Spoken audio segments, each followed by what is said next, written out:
occupants approaches. Unfortunately, about 6:23, radar lost contact with him, and there was no further contact.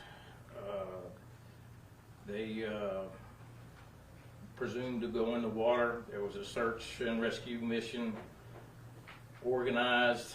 They searched for 3 hours with no findings. On the second search after the helicopter refuel, they had 6 boats out there, and I was at Lakefront at that point in time with the instructor's family. The helicopter came back on station and remained there for about 2 hours, and then did end up finding some debris. I confirmed it with the Coast Guard that it was parts of our airplane. The instructor and student on the airplane are presumed dead. Recovery efforts are ongoing. Nobody knows what happened at this point. The preliminary data indicates that it was not mechanical. So we are going to wait on the official agencies that are investigating the operation. I'm not going to make any suppositions on how it happened or what happened. I'm also not going to release any names of either one of the individuals at this point for respect for the families. The NTSB and the FAA will release those when appropriate. The instructor was highly qualified. She had coming up on about 1,200 or 1,300 hours, which makes her about 200 hours short of meeting her requirements for the airlines, which was her ultimate goal. The other had the same aspirations, but he was just getting his commercial and instrument license. As of this point, I think that the Coast Guard is still looking for him. I don't have any other information beyond that. Questions? Was the female flying the plane? That's hard to say, because in the instructional paradigm, they will be switching off and showing this, that, and the other. So we use the command, your controls, my controls. So it is a common switch back and forth in the instructional paradigm. Do you know how many hours the student had, flight hours? Well, he was going to be a little bit short of 250, because that's what it requires for a commercial license, and that's what he was working on. So I'm not exactly sure what amount that he had over about 100. Was there any type of distress call made? There was no. We talked to the tower. I don't think they ever talked to the New Orleans tower. So there was no distress call on either one, either approach or the tower frequency, from what I understand. We're still trying to get information from the Gulfport approach control, but the tower did give us the information that they had not talked to them. And the student was male, you say? Yes. And can you give us their ages by any chance? Mid-20s. Both of them? What kind of challenges does Lake Pontchartrain present, especially flying at that time, and depending on what the Well, they were doing instrument training, so the weather was a little bit marginal that night. But in any flying over water, it presents additional challenges, because you don't have clear horizons. If y'all all remember the JFK crash and when it happened in Martha's Vineyard, the same thing. You get vertigo, and they call it, the death spiral. So, I'm not sure that's not exactly what happened here, but the challenges of flying over water at night, and especially in marginal weather, do present a lot of challenges to the instrument pilot. When you say marginal weather, what was the weather doing? We call instrument meteorological conditions anything below 1,000 feet and 3 miles. So it was above that, so it wasn't technically instrument. I think they were calling the weather 800 scattered over there at that point. What does that mean? Scattered, broken, overcast. Clear, there's four cloud layers is what they kind of utilize. So, but that was what was at the airport. We're not sure of what was going on on 5 Mile final, because the last time that they were heard from, they were on the extended center line for runway 18 at Lakefront, and about 5 miles out is when they lost contact. The Coast Guard said 4. Are you sure are we going with 5 now, or? I was looking at some of the apps last night, so mine is not exact. I would absolutely take the Coast Guard's word over mine, because there really is no scale on that app that I was using, FlightAware. Some of you may use that app in tracking your airlines. And I know at this time you're not ready to release the victims' names at this point. I don't think You said, and I understand that. What I was going to ask you is, you said that you were out there with the family. Was that the family of the pilot and the student, or? I heard about, I was actually, Captain Alice Furr and I were coming in on another flight last night about the same time that this flight was leaving, and we spoke, and so I had got home about 30 minutes later, 45 minutes later, and got a phone call. So I immediately came back out and flew over to New Orleans to see if there was anything I could do, and I remained there till about 1 a.m. Through all the search and rescue. But were you with the pilot's family, or were you with the student's family? I contacted them both. The pilot's family said, I'm on the way to, this instructor's family said, I'm on the way to, I will meet you there. To the student's family, I said, I'll keep you updated. She said, that's fine. I got her in touch with the Coast Guard commander that was running the operation, so that she could have real-time updates as well. I can only imagine, the heartbreak that those families are going through. It's unbelievable. Can you share any insight on just what they're going through? And at that time, I'm sure you're trying to give them a little comfort and hope. Well, we were trying to maintain hope as long as possible, and even up until the last minute, because had they gone in controlled, the airplane would float. And you get out, a lot of times in a fixed gear airplane, it will flip over and on the back, but the wings will float for a significant period of time.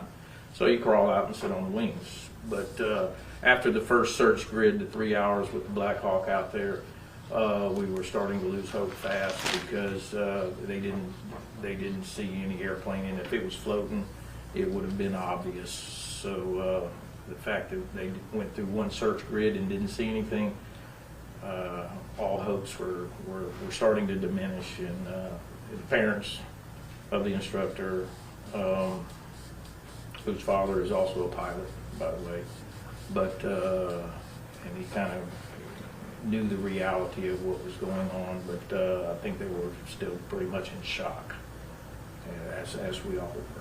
But it was an unbelievable tragedy. I've been instructing for 46 years.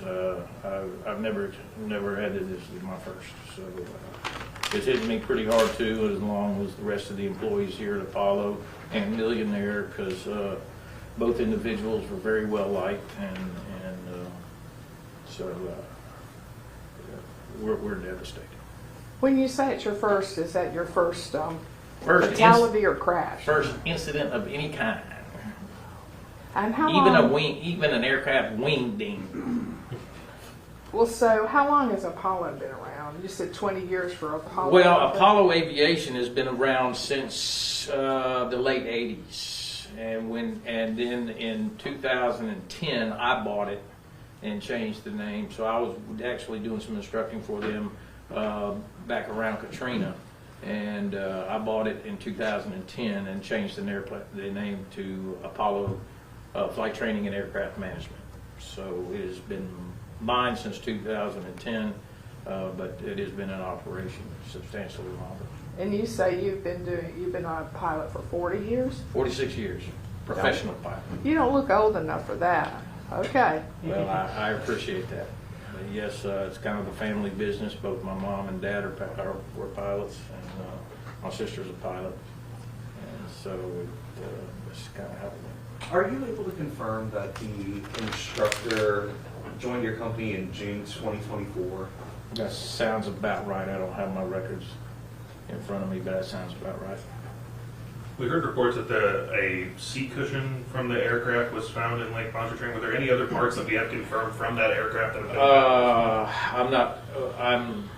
I don't feel comfortable releasing those at this point in time, but I can confirm that there were other parts that were pretty much unique to our airplane. And is that like a matching of serial numbers? How do you go about determining? Well, it's not serial numbers per se. It's just interiors and this type of tough stuff, wing parts, the way they were painted, interior designs, and that kind of stuff.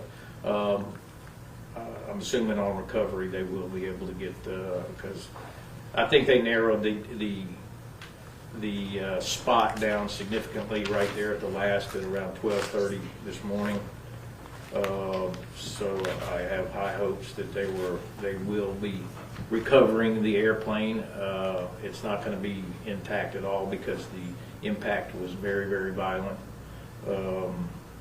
Looking at the pictures that I did see, so the impact was very, very violent. This is why I said we really don't know what happens. Airplanes just don't fall out of the sky.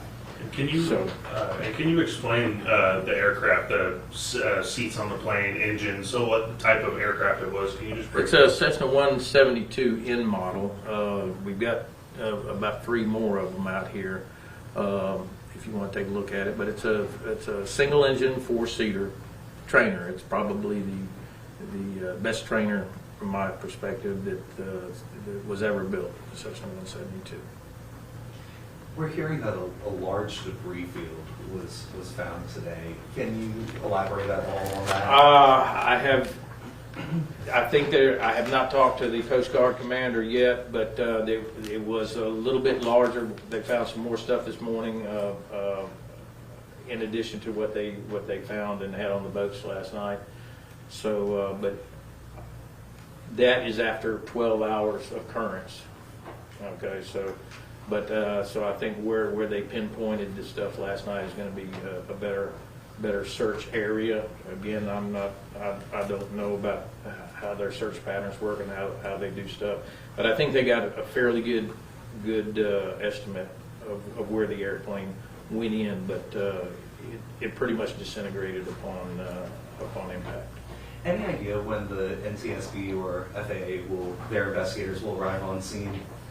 They're waiting for recovery. I've talked to both of them this morning, so they really can't start anything until the recovery process is complete. So we had a 3-way conversation: the FAA, the NTSB, and the commander for the search efforts, now recovery efforts, I assume, this morning. So they have all the information, and they're just waiting for the Coast Guard commander to say, okay, we're gonna be pulling this stuff out, and then y'all can have it. Can you tell us if the 2 individuals that were on the plane were from South Mississippi or the Mississippi coast? I cannot. Yeah, I cannot. I'm sorry. How old was the plane? Newer, older? No, all of the airplanes out there are late 70s and early 80 model, but that really doesn't give any indication, because the airplanes are 0 timed because of the engines and the inspections they do. So I mean, they got airplanes from the 40s out there flying. In the civilian aviation world, as long as they are maintained according to the regulations, specifically 91409 A, B, and in Appendix 43 of the Federal Aviation Regulations, they are completely airworthy. So maintenance, I don't think, is going to be an issue on this. And again, the way the airplane, the characteristics in the preliminary data, I don't think it's going to be a maintenance issue. How many hours did the plane have? I think the airplane has about 13,000 on it, if I'm not mistaken. I got 4 of them out there. I'd have to go to the logbooks, but they're all around. And it doesn't matter as long as it's well maintained. They go through that regulation that I was stating to you. The airplanes go through an inspection every 100 hours, and a larger inspection on an annual basis. And the engines are usually replaced every 200, completely replaced with an overhaul from the manufacturer, Continental, and Lycoming, every about $2,200 or so. What would you want people at home to know about the instructor as well as the student? If you wanted, one takeaway. Well, I am not going to get into giving accolades or anything else for the individuals, because I'm not going to give any information into their identities at this point in time. What I will tell you is that here at Apollo, which does include Millionaire, we are a very, very tight-knit family, and this is a huge loss for us.